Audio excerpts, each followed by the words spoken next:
नमस्कार, मी शरद कामत. आजच्या या सेशनमध्ये आपण मराठी प्रश्नांच्यावरती चर्चा करणार आहोत. लास्ट टाइमला देखील आपण चर्चा केली होती, त्याच पद्धतीने यावरतीही चर्चा होईल. आपण एक एक प्रश्न या ठिकाणी विस्तारात आणि विश्लेषणामध्ये चर्चा करणार आहोत. त्यामध्ये मराठीमध्ये तो पहिला प्रश्न या ठिकाणी ठराविक क्रमाने आलेल्या अक्षरांच्या समूहाला काही अर्थ प्राप्त झाला तर त्यास डॅश डॅश असे म्हणतात. ऑप्शन या ठिकाणी शब्द आहे, वर्ण आहे, ध्वनी चिन्ह, मूलध्वनी. अतिशय सोपा पॉईंट आहे. ठराविक क्रमाने आलेल्या अक्षरांच्या समूहाला काही अर्थ, हे शब्द महत्वाचे आहेत. अक्षरांच्या समूहाला काही अर्थ प्राप्त होत असेल तर त्याला काय म्हटलं जातं? शब्द.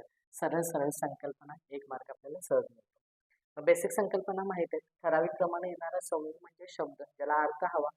वर्ण म्हणजे आपल्या मुखावर जे मूलध्वनी बाहेर पडतात त्यांना आपण वर्ण असं म्हणू शकतो. ध्वनी चिन्ह म्हणजे अक्षर, जे आपण अक्षर बोलतो, जसं की अ हा ध्वनी आहे, त्या विशिष्ट चिन्हांमध्ये जसं खून केले जाते त्याला तुम्ही अक्षर असं म्हणू शकता. आणि लास्ट आहे मूलध्वनी. मूलध्वनी म्हणजे ज्याचं जास्तीत जास्त विभाजन करता येत नाही. विभाजन करत असताना फक्त स्वर आणि व्यंजन या दोन घटकांमध्ये केलं जातं, त्या घटकाला आपण मूलध्वनी असं म्हणू शकतो. हा पहिला प्रश्न. विशिष्ट असा अर्थ प्राप्त होत असेल तर त्याला आपण काय म्हणतो? शब्द. साधा सोपा प्रश्न. त्याच्यानंतर खालीलपैकी चुकीची वर्णरचना असणारा शब्द ओळखा. दरवेळी प्रत्येक एक्झामला याच्यावरती एक क्वेश्चन असतो. याच्यामध्ये निरीक्षण करता आलं पाहिजे, स्वर आणि व्यंजनांची कोड करता आली पाहिजे, समज असली पाहिजे. निश्चितपणे हा प्रश्न सुटतो. आता आपल्याला दिलेले आहेत शब्द चार: प्रावीण्य, वटवृक्ष, पर्णकुटी आणि उत्तरार्ध. या शब्दांचे आपल्याला व्यंजन आणि स्वर या ठिकाणी विस्तार केलेला आहे, बाहेर काढलेले आहे. आणि त्यामुळे आपल्याला काय विचारलेलं आहे? चुकीची वर्णरचना. शब्दाचा पहिल्यांदा प्रश्न नीट वाचणं गरजेचं आहे, चुकीचं शोधायचं आहे. मग आपल्याला शब्दाची कोड माहिती आहेत, व्यंजनाचंही आखलं नाही, स्वरांचं देखील आखलं नाही. एक एक आपण पाहू. प्रावीण्य शब्द आहे. प्रावीण्याची कोड कशी होते? प अधिक र अधिक हा काना आहे म्हणून आ. त्यानंतर व ची कोड होते व अधिक ई. न ची कोड होते न अधिक य अधिक अ. म्हणजे या ठिकाणी हा जो शब्द आहे 100% बरोबर आहे. लक्षात काय घ्या, प अधिक र हा जो कन्वर्ट होणारा शब्द इथं लक्षात आला पाहिजे, आणि त्याच्यामध्ये जो चिन्ह असेल ते तुम्हाला स्वरांमध्ये बाहेर काढावं लागतं, त्या अर्थाने. नेक्स्ट वटवृक्ष शब्द आहे. वटवृक्ष शब्दाची कोड कशी होते? तर व हा त्याच्यामध्ये काहीच नसतं तेव्हा अ घेतो आपण. त्याची कोड होते ट अधिक अ. व ची कोड होते व अधिक इथं र दिलेला आहे. या ठिकाणी र नाही, व ची कोड कशी होते? व या ठिकाणी अ अधिक अ झाला. हा जो व आहे हा वृ होतो. हा वृची कोड होते व अधिक हा ऋषीरो. अर्धी वाटी म्हणजे ऋषीरो येतो. या ठिकाणी मेन्शन काय केलंय? र. या अर्थाने पाहिलं तर हे चुकीचं येतं. त्यानंतर पर्णकुटीची फोड कशी होते? प ची फोड होते प हा अ प मधला. त्यानंतर हा वरचा रफा र. न अधिक अ अधिक क अधिक हा उकार उ आणि ट ला दुसरी वेळ आली. या अर्थाने हे देखील बरोबर आहे. त्यानंतर उत्तरार्ध शब्द आहे. उत्तरार्ध शब्दाची फोड होते उ. हा ऑलरेडी स्वर आहे, त्याच्यामध्ये पुन्हा स्वर घ्यायचा नाही. त्यानंतर त हा अर्धा आहे, जोडलाय त ला, त्याच्यामध्ये अ मेन्शन होतो. परत र अधिक आ. त्यानंतर हा वरचा रफा र अधिक ध अधिक अ. म्हणजे हा पण बरोबर आहे. आपल्याला काय विचारलं या ठिकाणी? चुकीचा. मग चुकीचा म्हटल्यानंतर आपल्याला ऑप्शन मिळतो पर्याय क्रमांक 2 वटवृक्ष. पुढील प्रश्नाकडे वळूया. पुढचा प्रश्न आहे, शेवटी स्वतंत्र उभा दंड असणारी किती व्यंजने मराठीत आहेत? मराठी भाषेमध्ये प्रत्येक वर्ण हा कोणता ना कोणता दंड घेऊन येतो. त्या दंडांमध्ये जसं की फॉर एक्झाम्पल क हा जर वर्ण असेल तर मध्ये दंड घेऊन येतो. ख असेल तर लागून दंड घेऊन येतो. ग असेल तर स्वतंत्र दंड येतो. फॉर एक्झाम्पल ट असेल तर अर्धदंड येतो. अशा पद्धतीने प्रत्येक वर्णाला कोणता ना कोणता दंड असतो. मग संकल्पना काय? स्वतंत्र उभा दंड असणारे व्यंजन. स्वतंत्र म्हणजे यामध्ये कोणता? हा 3 नंबरचा ऑप्शन आहे, की ज्याला स्वतंत्र दंड आहे, की ज्या अक्षराला जोडून नसतो. मग असे व्यंजन वर्णमालेत किती आहेत असं विचारलेलं आहे. मग याच्यामध्ये कोणता येतो? ग हा एक आहे, मोठा न हा एक आहे, आणखीन श हा एक वर्ण. असे 3 वर्ण आहेत. त्यामुळे याचा पर्याय क्रमांक शून्य, हा जो शून्य क्रमांक 0.3 आहे, जो की हा पर्याय आपला या ठिकाणी बरोबर आहे. पर्याय क्रमांक 3 येईल. नेक्स्ट पुढच्या प्रश्नाकडे जाऊ. खालीलपैकी कोणत्या विभक्तीस एकवचन व अनेक वचन विभक्ती प्रत्यय नाहीत? प्रत्यय नाहीत. अगदी सोपं. वर्णमालेतील विभक्तीचा जो चार्ट जर पाठ केला प्रथमापासून ते संबोधनापर्यंत, तर 1 मार्क हमखास आपल्याला पोलीस भरतीमध्ये मिळू शकतो. त्या संबंधित प्रश्न आहे की एकवचन आणि अनेक वचन विभक्ती प्रत्यय नाहीत.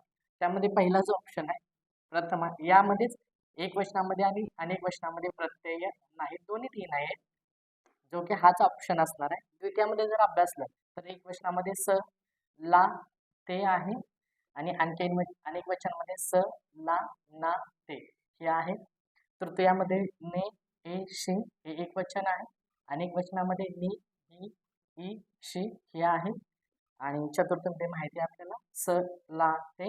आणि अनेक वचनामध्ये स, ला, ना, ते. या ठिकाणी आपल्याला पर्याय काय एक वचन मग अनेक वचन मध्ये विभक्ती नाही. पर्याय क्रमांक आपला या ठिकाणी पहिला ऑप्शन बरोबर आहे.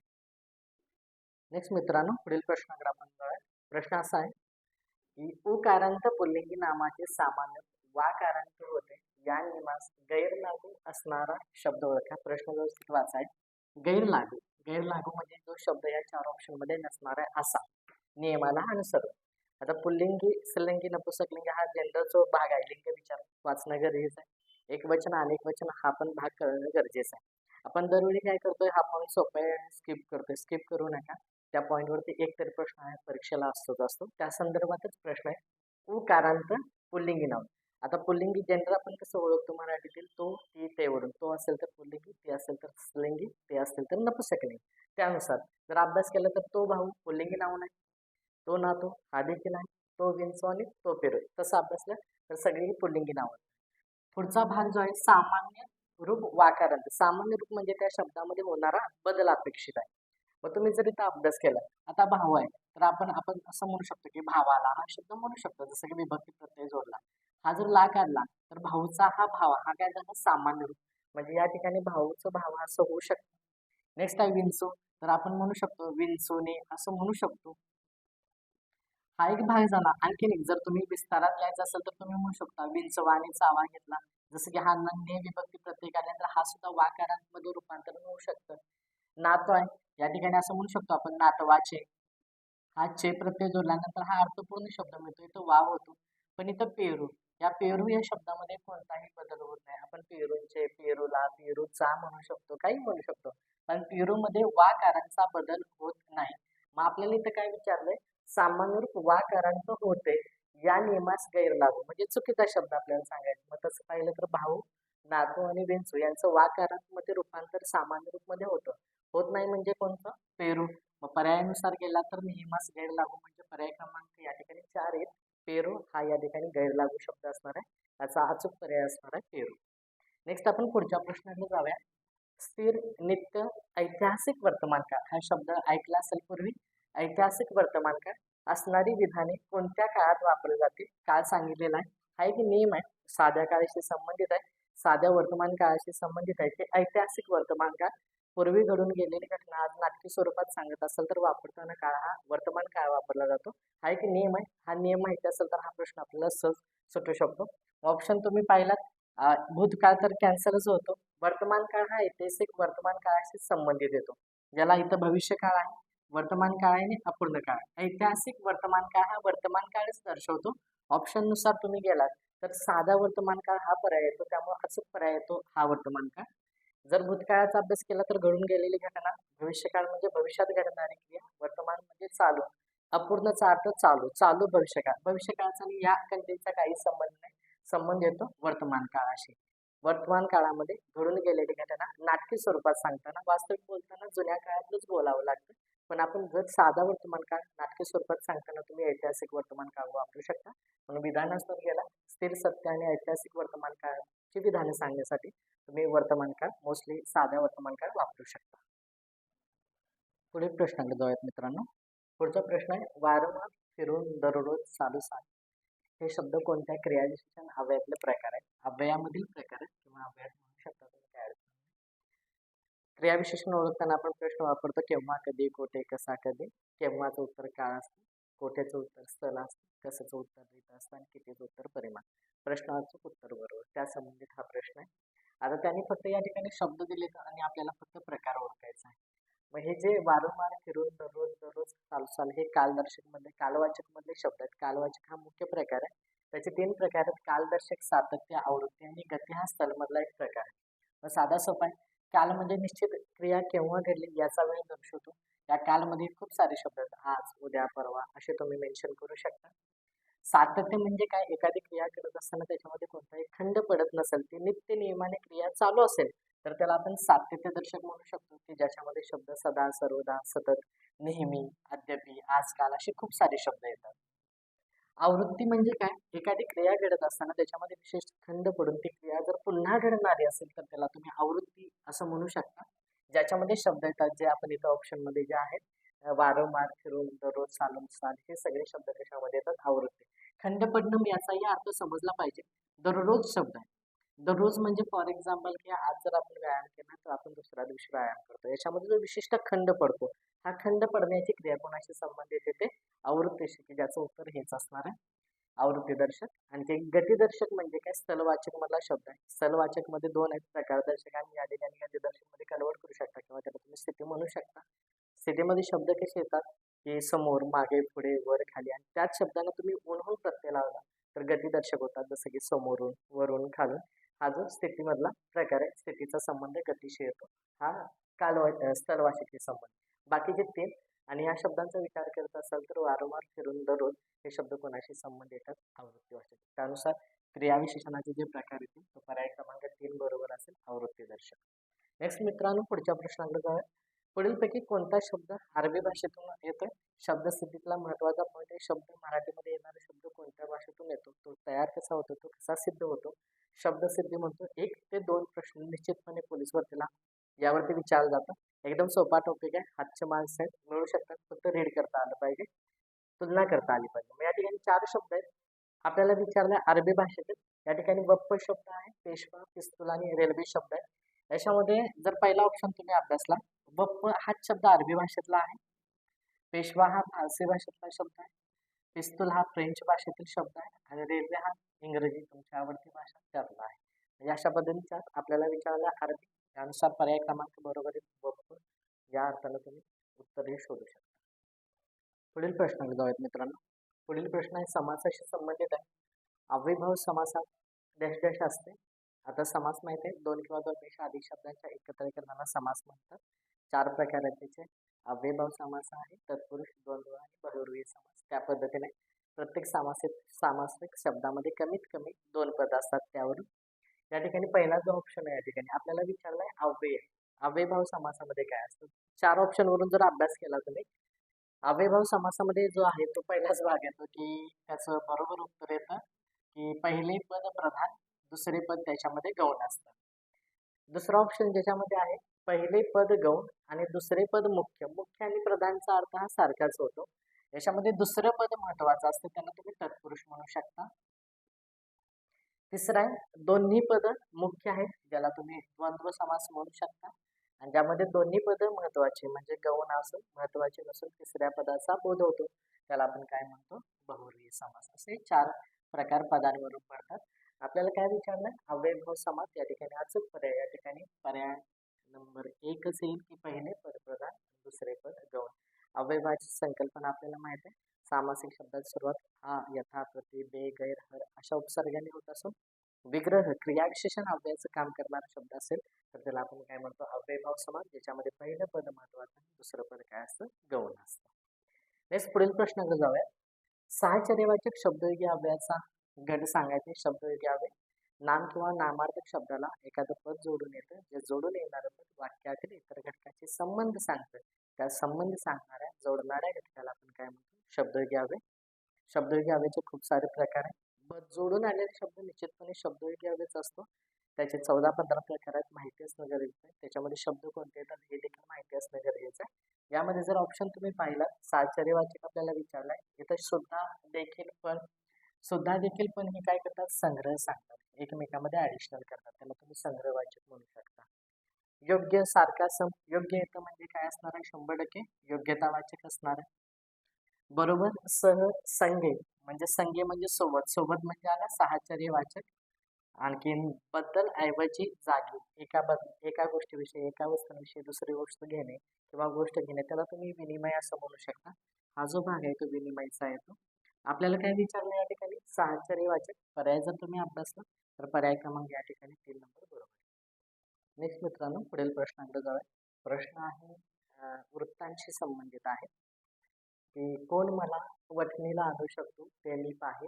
हे कोणत्या वृत्ताचं उदाहरण आहे? वृत्तांमध्ये वेगवेगळे प्रकार आहेत. अक्षरगण वृत्त आहे, मात्रा वृत्त आहे. आता हा जो प्रकार आहे वृत्तांमधला तो मात्राचे संबंध आहे. मात्रा तुम्हाला माहिती आहे, 1 मात्रा आणि 2 मात्रा.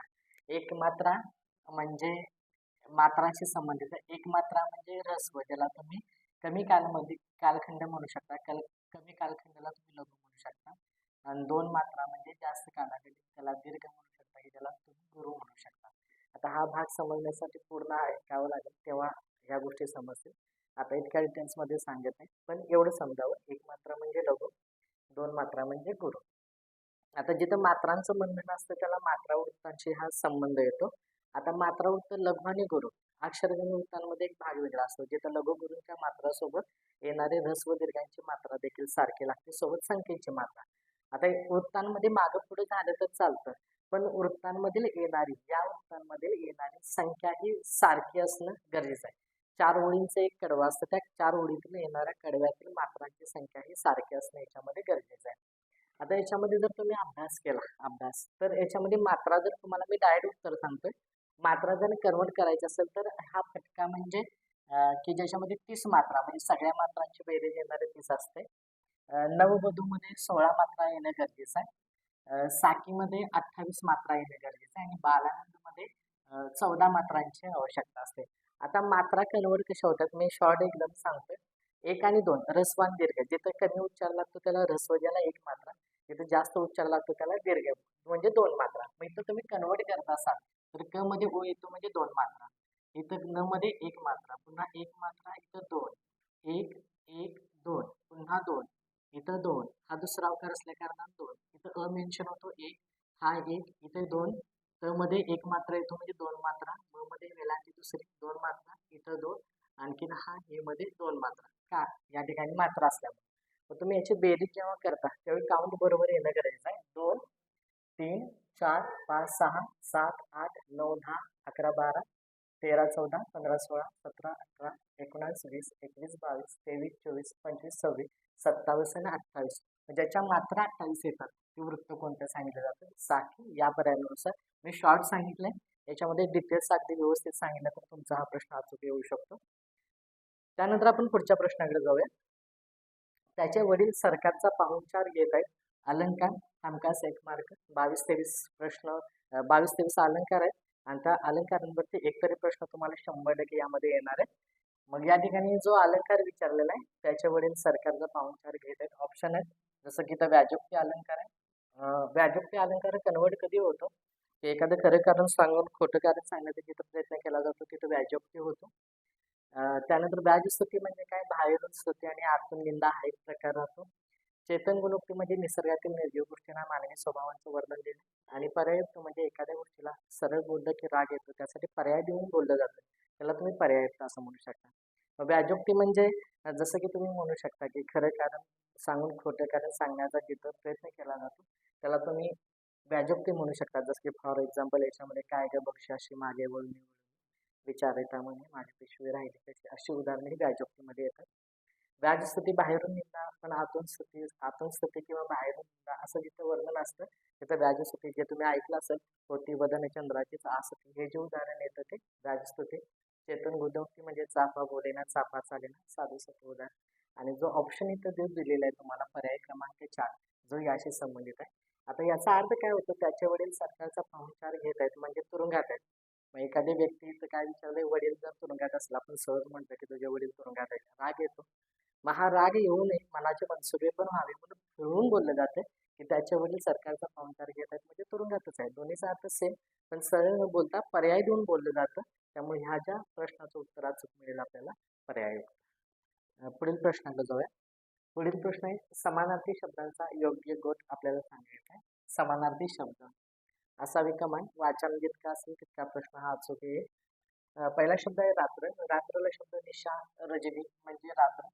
सौदामणी म्हणजे वीज किंवा त्याला तुम्ही विद्युत म्हणू शकता, म्हणजे पहिला पर्याय या ठिकाणी समान नसत नाहीये. लक्ष्मी, श्री, कमला म्हणजे लक्ष्मी, अबला म्हणजे महिला. महिला आणि लक्ष्मी याच्यामध्ये फरक आहे, म्हणजे हा देखील नाही व्हायचा. म्हणजे ऑड याच्यामध्ये हा आहे. नदीमध्ये सरिता तटीने नदीशी समांतर आहे. सरोवर म्हणजे तलाव, म्हणजे हा देखील नाही आहे. आणि पत्नी म्हणजे भार्या, कांता, अर्धांगिनी. अचूक पर्याय पर्याय क्रमांक या ठिकाणी आपल्याला 4 नंबर. समानार्थी गट या तिन्ही घटकांमध्ये एक एक वेगळा येतो, पण या ठिकाणी आपल्याला अचूक काय मिळेल? भार्या, कांता आणि अर्धांगिनी. नेक्स्ट पुढच्या प्रश्नाकडे जाऊया.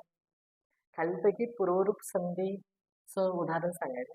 पूर्वरूप संधी विशेष संधीतला एक भाग आहे. पूर्वरूप संधी, पररूप संधी, अनुरूप अनुसार संधी आणि मराठी भाषेत ओघात हे 4-5 नियम आहेत. माहिती असावे. तर अभ्यास केला तर नदीची फोड होते. नदी अधिक आत, नदीमध्ये शेवटचं अक्षर ई येतं, आतमध्ये आ. पूर्वमध्ये पहिलं वापरतात, दुसरं लोप करतात, ई वापरतात. ई म्हणजे या ठिकाणी हा आहे, पहिलं वापरलं त्याला पूर्व म्हणतात. सांगींची फोड होते सांगे, सांगींची फोड सांग अधिक एन होते. सांगमध्ये अ, हा ए, लोप झाला, ए वापरला, म्हणजे हे पररूप संधीचं उदाहरण आहे. घामोळीचे फोड होते घामोळे, त्याची फोड होते घाम अधिक ओ रे. घाम मध्ये अ, हा ओ, हा ओ कन्वर्ट झाला वापरला, जो म मध्ये कन्वर्ट होतो, अ कॅन्सल होतो. आणि नुमचेची फोड होते नो अधिक उमचे, सॉरी न अधिक उमचे, हा जो अ, हा उ कॅन्सल झाला, अ फक्त वापरला. म्हणजे तिन्हीचा अभ्यास केला तर तिन्हीमध्ये पहिला आपण कॅन्सल करू, दुसरा म्हणजे पररूपचे आहेत तिन्ही. आणि जर आपल्याला विचारलंय कोणता पूर्वरूप, पूर्वरूपचं अचूक उत्तर येतं पर्याय क्रमांक 1, यामध्ये नदीत हे अचूक येईल. तेच पुढच्या प्रश्नाला जाऊयात मित्रांनो. प्रश्न आहे बरोबर विधान सांगायचं.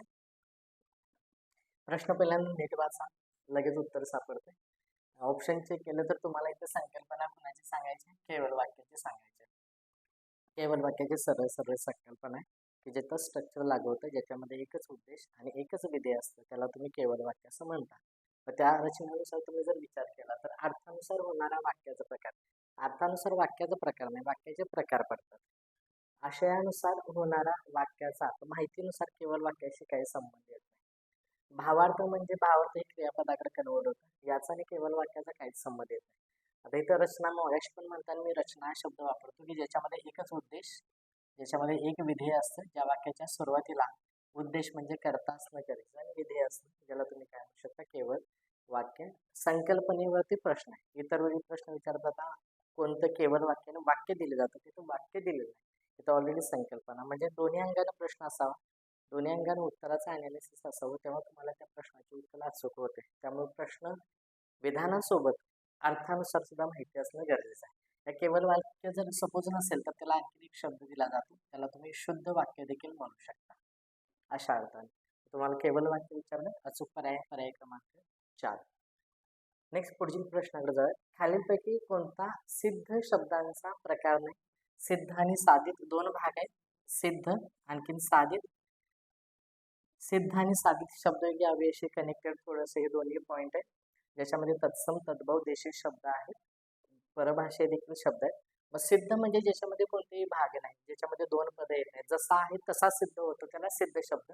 मग सिद्ध शब्दांमध्ये काय काय येतं? तत्सम येतं, जसं की हा येतो, तद्भव येतो आणि देशीपद, हे तिन्ही भाग कुणाचे येतात? सिद्धचे येतात. आपल्याला काय विचारलंय? सिद्ध शब्दाचा प्रकार नाही, हा महत्वाचा शब्द आहे. नाही म्हटल्यानंतर कोणता येणार आहे? सामासिक शब्द. सामासिक शब्द म्हणजे दोन किंवा दोनपेक्षा अधिक शब्दांचा एकत्र करणारा काय म्हणतो आपण?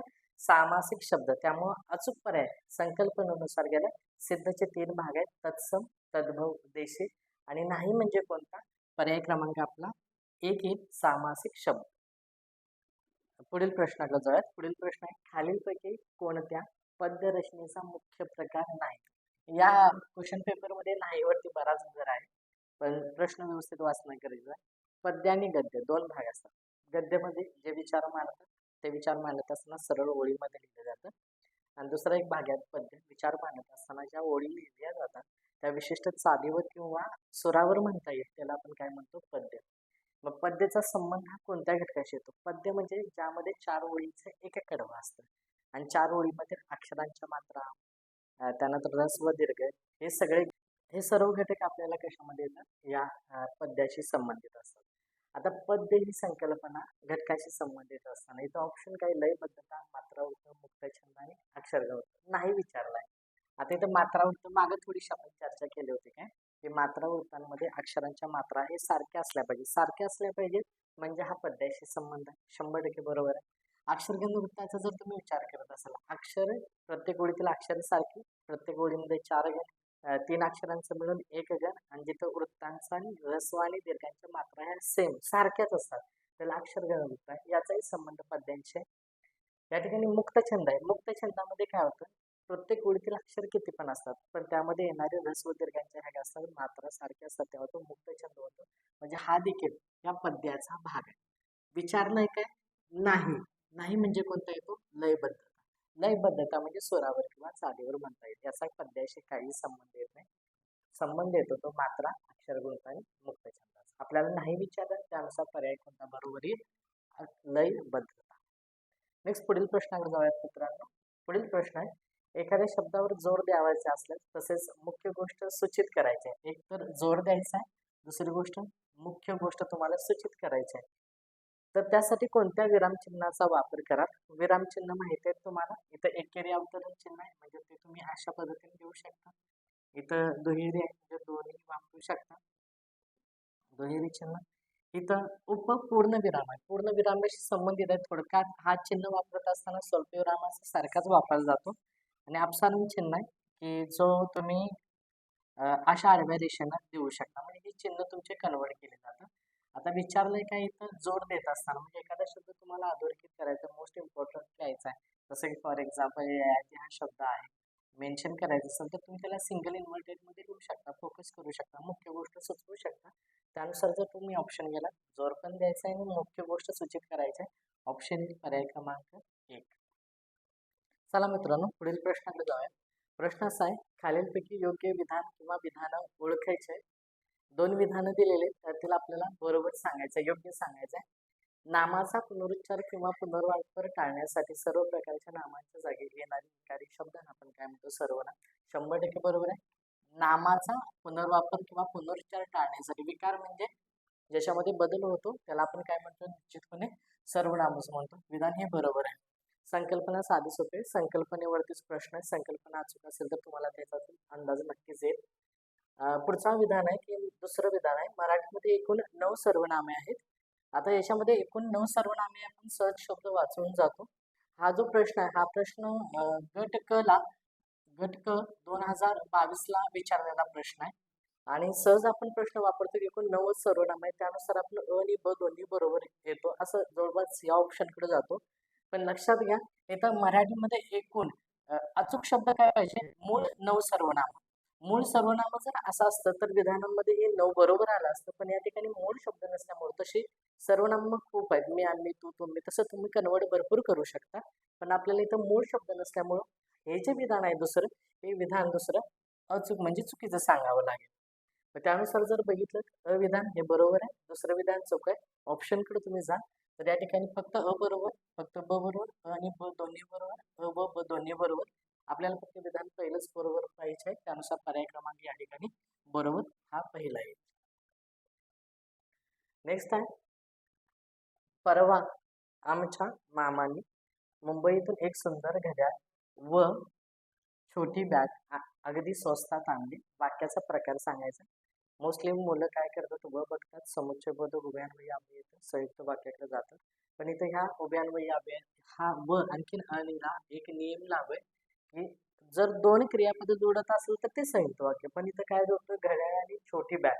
इथं 2 नामं जोडतो आणि नामं जोडत असल्यामुळं हा जो भाग आहे तो येणारं विधान कोणतं येतं? केवळ वाक्य. विस्तारात तुम्ही अभ्यासात असाल तर मिश्र म्हणजे काय? जिथं तुम्ही जोडत असताना गौणत्व सूचक उभयान्वयी अव्यय असली पाहिजे. गौणत्व सूचक प्रधानत्वामध्ये असले पाहिजेत ते संयुक्त वाक्याशी. म्हणजे संयुक्त वाक्य जर कन्सिडर करायचं असेल तर प्रधानत्व सूचक उभयान्वयी अव्यय असणं गरजेचं आहे. गौणत्वाचे 4 प्रकार आहेत, संयुक्तचे 4 प्रकार आहेत. जिथे उभयान्वयी अव्यय टॉपिक अतिशय महत्वाचा आहे. मिश्र संयुक्तचा फारसा संबंध येत नाही. संबंध आला तर ह्या 3 घटकांशी येतो. आणि केवळ वाक्य, ज्याला तुम्ही शुद्ध वाक्य म्हणता, 2 क्रियापद असतील निश्चितपणे संयुक्त, पण 2 नामं जोडत असतील तर त्याला तुम्ही काय म्हणू शकता? केवळ वाक्य. या पर्यायाचा अचूक पर्याय पर्याय क्रमांक 2. अशा पद्धतीने या प्रश्नाचं सगळं उत्तर आहे आणि विश्लेषण आहे. याच्यामध्ये अजून आपण विश्लेषण करू शकतो, पण त्याच्यासाठी तुम्हाला मूळ मुद्दा आणि त्याचा जो बेस माहिती पाहिजे. तरच पाया जर मजबूत असेल तर व्याकरणातले मार्क आपल्याला सहजासहजी घेता येतील. थँक्यू मित्रांनो.